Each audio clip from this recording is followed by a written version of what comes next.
Hello everybody, I hope कि आप सब बहुत अच्छे होंगे। स्वागत है आपका इंडिया के सबसे बड़े बनाए जाने वाले एक्सप्रेसवे पे, जिसे कि हम और आप कहते हैं दिल्ली मुंबई एक्सप्रेसवे।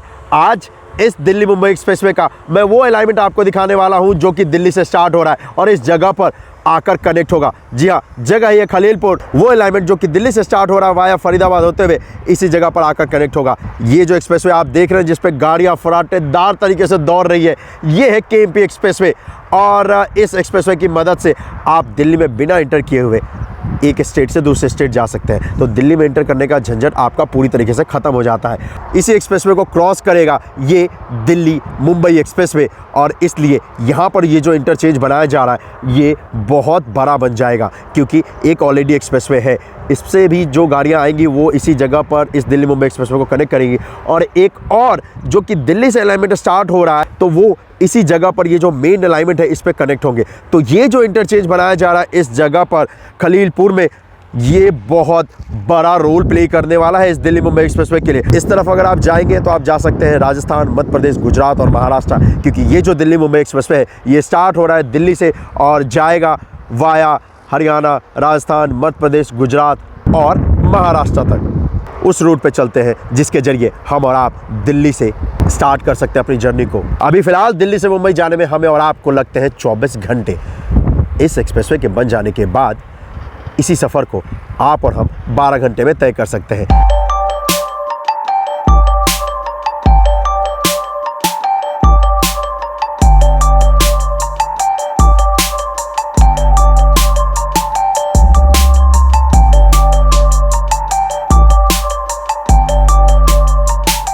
ये जो पॉइंट देख रहे हैं मेन अलाइनमेंट का, इसी जगह पर आकर कनेक्ट होगा वो अलाइनमेंट जो कि दिल्ली से स्टार्ट हो रहा है। इस तरफ हम और आप जाएंगे तो हम और आप जा सकते हैं सोना, जहां से ये स्टार्ट हो रहा है हरियाणा में।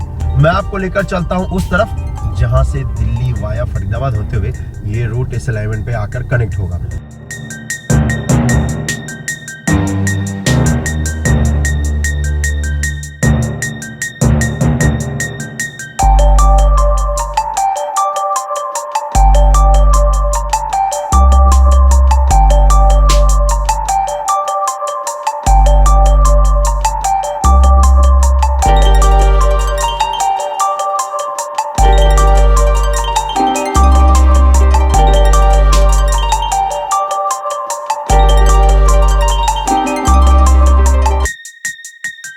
आगे देखोगे तो वो मेन अलाइनमेंट आपको दिख जाएगा, अर्थवर्क का काम जो कि किया गया है इस पॉइंट पे। यहाँ पर अगर आप देखेंगे तो यहाँ पर काम किया जा रहा है पिलर्स बनाने का, और इसीलिए ये जो रिंग आप देख रहे हैं जो कि ज़मीन के अंदर डालते हैं पिलर के फाउंडेशन बनाने से पहले, उसके लिए ये रिंग भी यहाँ पर रखा गया है। मशीन भी यहाँ पे आपको दिख जाएगी जिसकी मदद से पिलर का फाउंडेशन तैयार किया जाएगा। तो सामने ये जो मेन अलाइनमेंट है इसी अलाइनमेंट पर ये जाकर कनेक्ट होगा।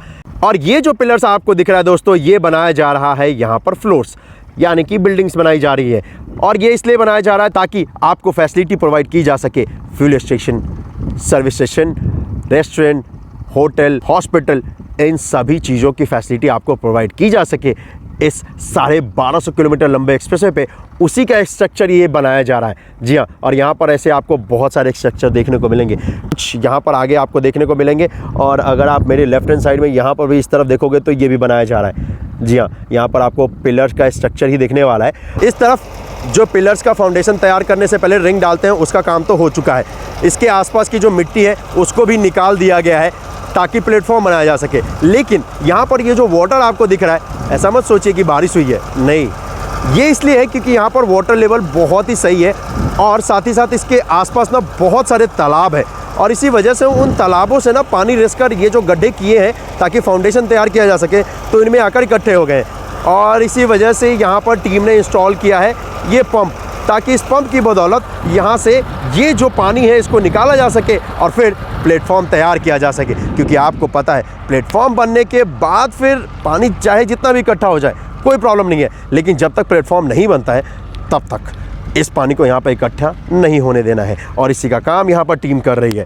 टीम को यहाँ पर काम करने देते हैं हम और आप चलते हैं इस तरफ और देखते हैं कि कितना कुछ काम हुआ है। तो आइए चलिए चलते हैं। इस जगह से अब ये पार्ट रहने वाला है हाईवे का। यहाँ पर कोई भी पिलर्स नहीं बनाया जाना है और इसी वजह से आपको यहाँ पर ढेर सारी मिट्टी दिख रही है। जी हाँ, क्योंकि यहाँ पर अर्थवर्क का काम किया जाना है। अभी तो फिलहाल बहुत सारा किया जाना है, अभी पिलर्स भी बनाए जाने हैं, और जब वो पिलर्स बनकर तैयार हो जाएंगे तो ये जो अर्थवर्क का काम है ये उस पिलर की हाइट तक किया जाएगा ताकि कनेक्ट किया जा सके उस पिलर से इस अर्थवर्क को, और उसके बाद ताकि ब्लैक टॉप का काम जो है वो भी किया जा सके। पहली बार हमें और आपको ये देखने का मौका मिल रहा है कि इस अलाइनमेंट पे फाइनली कितना कुछ काम हुआ है। जी हाँ, और ये पूरा दिल्ली मुंबई एक्सप्रेसवे जो है वो तो बनकर तैयार हो जाएगा 2023 में, लेकिन वो अलाइनमेंट जो कि सोहना से लेकर दौसा तक जाएगा, जो कि मेन अलाइनमेंट है जिसपे सबसे पहले काम स्टार्ट हुआ था, वो अगले साल यानी कि 2022 तक बनकर तैयार हो जाएगा। 80% जगहों पे आपको ब्लैक टॉप का काम देखने को मिलेगा, और उसका मैंने आपको बहुत सारा अपडेट दिया है। लेकिन ये जो अलाइनमेंट है ये बहुत ही खास है। इस पे ईस्ट साइड आपको 6 लेन मिलेगा। जी हाँ, वो जो मेन अलाइनमेंट है उस पे भी 12 लेन का अर्थवर्क का काम किया गया है, लेकिन जो ब्लैक टॉप का काम है वो सिर्फ और सिर्फ 4 लेन के लिए किया गया है इस साइड, यानी कि फिलहाल वो 8 लेन का ही होगा।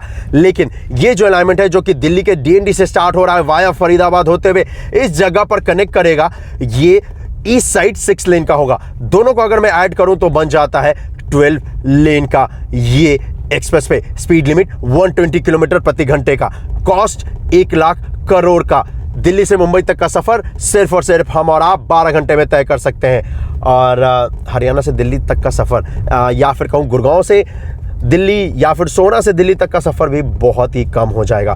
बहुत सारा ट्रेवल टाइम हमारा आपको सेव करने वाला है ये दिल्ली मुंबई एक्सप्रेसवे। फिलहाल दिल्ली वालों को थोड़ा सा टाइम लगेगा इस एक्सप्रेसवे को यूज़ करने में, जी हाँ, लेकिन जो लोग सोहना या गुड़गांव में रहते हैं वो अगले साल से यूज़ कर सकते हैं, क्योंकि जैसा कि मैंने आपसे कहा सोहना हरियाणा से लेकर राजस्थान के दौसा तक 2022 तक बनकर तैयार हो जाएगा, और फिर हम और आप बड़े आसानी से कम वक्त में गुड़गांव से जयपुर, दौसा, इन सभी जगहों पे जा सकते हैं। इस जगह पे भी अर्थवर्क का काम अभी किया जा रहा है। वैसे अगर आप गूगल मैप पे देखें तो गूगल बाबा के हिसाब से यहाँ पर कोई ऐसी चीज़ एग्जिस्ट करती नहीं है, यानी कि कोई ऐसा एक्सप्रेसवे नहीं है। लेकिन यकीन मानिए जब ये दिल्ली मुंबई एक्सप्रेसवे बनकर तैयार हो जाएगा तो ये गूगल मैप पे तो क्या, ये आपको दुनिया के हर मानचित्र पे दिखने वाला है। ये जो 1250 किलोमीटर लंबा एक्सप्रेसवे है इस पे 20 लाख के आसपास पेड़ पौधे लगाए जाएंगे, 2000 के आसपास फ्यूल स्टेशन होने वाले हैं। हर 25 किलोमीटर के बाद आपको चार्जिंग स्टेशन भी मिलेंगे। इंडियन गवर्नमेंट का ये टारगेट है कि आने वाले 2030 तक इंडिया में 50% जो गाड़ियां हैं वो ईवी गाड़ी होनी चाहिए। उनके लिए उन्हें इंफ्रास्ट्रक्चर भी देना पड़ेगा, और इसी वजह से ये जो एक्सप्रेसवे है इस पे आपको और हमें चार्जिंग स्टेशन भी देखने को मिलेगा। वैसे दुनिया की जितनी भी कार मैन्युफैक्चरिंग कंपनियां हैं उन्होंने कह दिया है कि 2040 से वो सिर्फ और सिर्फ ईवी व्हीकल ही बनाएंगी। इंडियन गवर्नमेंट है वो कहीं से भी ये कसर नहीं छोड़ रही है ताकि वो पीछे रह जाए इस रेस में, और इसी वजह से ये गवर्नमेंट का भी फोकस है कि वो इस एक्सप्रेसवे पे ज़्यादा से ज़्यादा चार्जिंग स्टेशन दे पाए ताकि ज़्यादा से ज़्यादा लोग ईवी गाड़ी यूज़ कर पाए। यहाँ पर अगर आप देखेंगे तो अर्थवर्क का काम किया जा रहा है। अर्थवर्क का काम इसलिए किया जा रहा है ताकि यहाँ पर ये एक्सप्रेसवे बनाया जा सके। अगर आप 1 साल पहले आते तो इस जगह पे कुछ भी एग्जिस्ट नहीं करता था, लेकिन आज अगर आप देखेंगे तो हमें और आपको हमारा और आपका भविष्य दिखेगा। वो भविष्य जो कि बनाया जा रहा है NHAI द्वारा, वो भविष्य जो कि बनाया जा रहा है नितिन गडकरी और उनकी टीम द्वारा। It's not a game, it's a rich thing.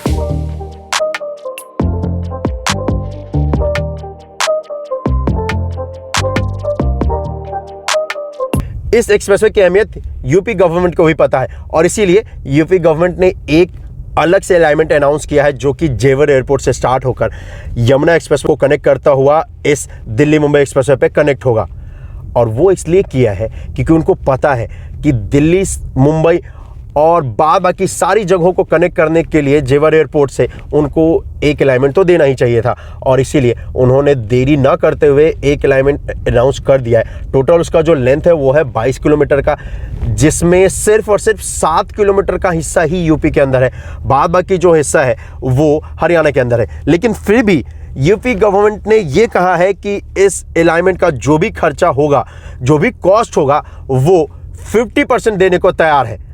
जी हाँ, वैसे कायदे से सिर्फ उन्हें जो 7 किलोमीटर है उसी का पेमेंट करना चाहिए, लेकिन उनको पता है कि उनके लिए सबसे बड़ा गेम चेंजर होगा वो एलिमेंट जो कि जेवर एयरपोर्ट को इस दिल्ली मुंबई एक्सप्रेस पे कनेक्ट करेगा, और इसी वजह से उन्होंने ये फैसला लिया है। जी हाँ, सामने यहाँ पर एक छोटा सा रोड है और इसी वजह से आपको यहाँ पर ये कंक्रीट का स्ट्रक्चर दिख रहा है, कंक्रीट का बॉक्स जिसे हम कहते हैं, और ये काम करेगा व्हीकल अंडरपास का, ताकि ये जो लोग हैं जो इस रोड को यूज़ करते हैं उनको परेशानी ना हो फ्यूचर में। और इसी वजह से यहाँ पर ये अंडरपास बनाया गया है। ये जितना इसका हाइट देख रहे हो ना, इतनी हाइट तक अर्थवर्क का काम यहाँ पर किया जाना है।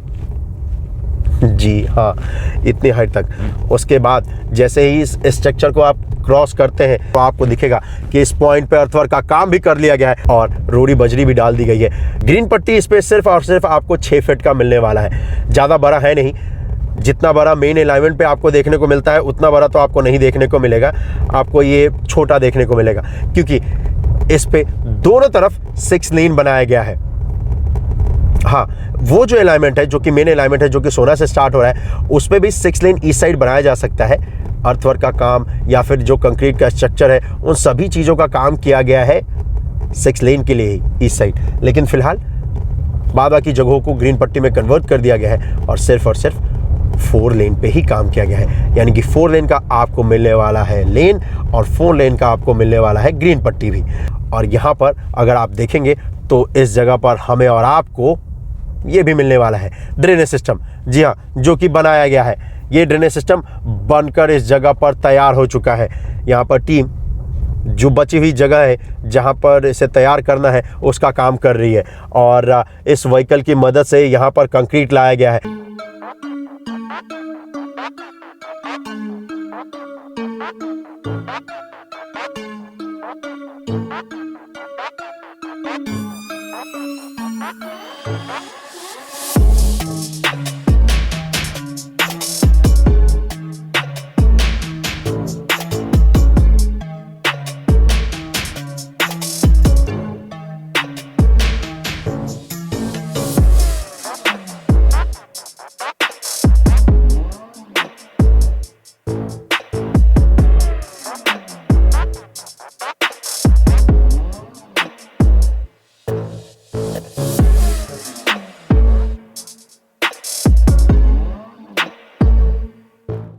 वैसे जैसे आप इस हिस्से पे पहुंचेंगे तो यहाँ पर आपको दिखेगा कि यहाँ पर अर्थवर्क का काम जो है वो बिल्कुल भी नहीं किया गया है, और वो इसलिए नहीं किया गया है क्योंकि इस जगह पे ना दोस्तों एक नहर है जिसे ये क्रॉस कर रहा है। तो पहले यहाँ पर कंक्रीट का एक स्ट्रक्चर बनाया जाएगा और उसके बाद फिर अर्थवर्क का जो काम है वो किया जाएगा, और इसी वजह से हमें और आपको यहाँ पर कोई भी कंक्रीट का स्ट्रक्चर नहीं दिख रहा है। और ये है एक छोटा सा नहर, और इस छोटे से नहर पे एक छोटा सा ये पुलिया है जिसके ऊपर से हम और आप होकर इस वक्त पे गुजर रहे हैं।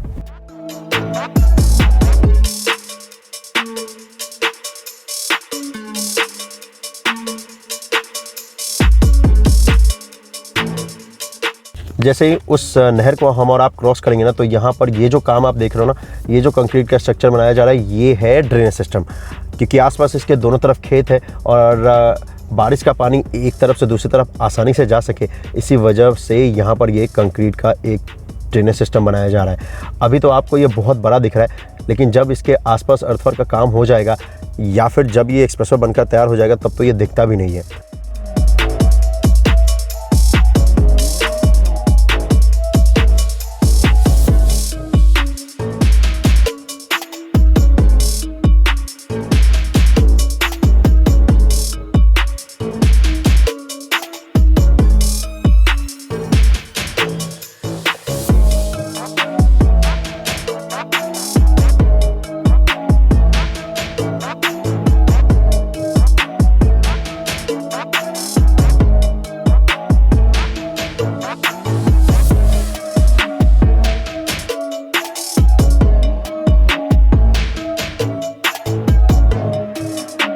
यहाँ से 200 मीटर बाद हमें और आपको एक रोड दिखेगा, और वो सबसे बड़ा रोड है जिसे कि क्रॉस कर रहा है ये दिल्ली मुंबई एक्सप्रेसवे। जी हाँ, रोड है वो NH-28 जिसे कि हम और आप कहते हैं सोना पलवल रोड। जगह है ये हाजीपुर, और इस जगह पर इस सोना पलवल रोड को क्रॉस कर रहा है ये दिल्ली मुंबई एक्सप्रेस वे। तो ये इस जगह पर देखेंगे तो जितने भी पिलर्स हैं वो सभी के सभी बन चुके हैं। अगर आप देखेंगे तो यही है सोना पलवल रोड, जो कि सिर्फ और सिर्फ 2 लेन का है। इस पे कोई भी पिलर्स नहीं है इसके बीचों बीच, लेकिन अगर ये इस पिलर्स की अगर दूरी देखोगे तो इन पिलरों के बीच में बड़े आराम से 6 लेन तक बनाया जा सकता है। यहाँ पर इन पिलरों की दूरी इतनी दी गई है ताकि इस सोना पलवल रोड को कभी भी भविष्य में अगर लेन ऐड करना हुआ तो कोई भी दिक्कतों का सामना ना करना पड़े टीम को, और भविष्य को पूरा ध्यान में रखकर यहाँ पर पिलर बनाया गया है। और ठीक इसके आगे अब ये क्रॉस करते हुए आगे फरीदाबाद और फिर दिल्ली की तरफ जाएगा, ये दिल्ली मुंबई एक्सप्रेसवे का जो अलाइनमेंट है। और इस सोना पलवल रोड को 2 जगह पे क्रॉस कर रहा है। एक तो इसका जो मेन अलाइनमेंट है जो कि सोना से स्टार्ट हो रहा है तो संचोली में क्रॉस कर रहा है। अगर आप आगे की तरफ जाएंगे तो संचोली में भी आपको ये दिल्ली मुंबई एक्सप्रेसवे क्रॉस करता हुआ दिखेगा इस सोना पलवल रोड को। लेकिन इस जगह पर भी वो अलाइनमेंट जो कि दिल्ली से स्टार्ट होकर वाया फरीदाबाद होते हुए इस जगह पर आ रहा है, तो यहाँ पे भी ये क्रॉस कर रहा है दिल्ली मुंबई एक्सप्रेसवे 1, लेकिन वो 2 जगहों पे इस सोना पलवल रोड को क्रॉस कर रहा है। इस तरफ हम और आप जाएंगे तो हम और आप जा सकते हैं फरीदाबाद, हम और आप जा सकते हैं दिल्ली। ये जब आप क्रॉस करेंगे ना सोना पलवल रोड को, जिसे कि NH 28 कहते हैं, तो उसके बाद कुछ इस तरीके का नज़ारा आपको दिखने वाला है। यहाँ पर अर्थवर्क का काम भी कंप्लीट हो चुका है, यहाँ पर रोड़ी बजरी भी डाल दी गई है। बड़ा इंटरेस्टिंग होने वाला है इसका नेक्स्ट अपडेट, क्योंकि मुझे लगता है कि बहुत सारा काम हुआ है इस पे, तो इसलिए इसका अगला अपडेट देखना बिल्कुल मत भूलिएगा। तो आज के लिए बस इतना ही, मिलते हैं आपसे अगले वीडियो में। अपना ख्याल रखिएगा, जय हिंद, और चैनल को सब्सक्राइब करना बिल्कुल मत भूलिएगा। और हाँ, अपना बहुत ज़्यादा ख्याल रखिएगा।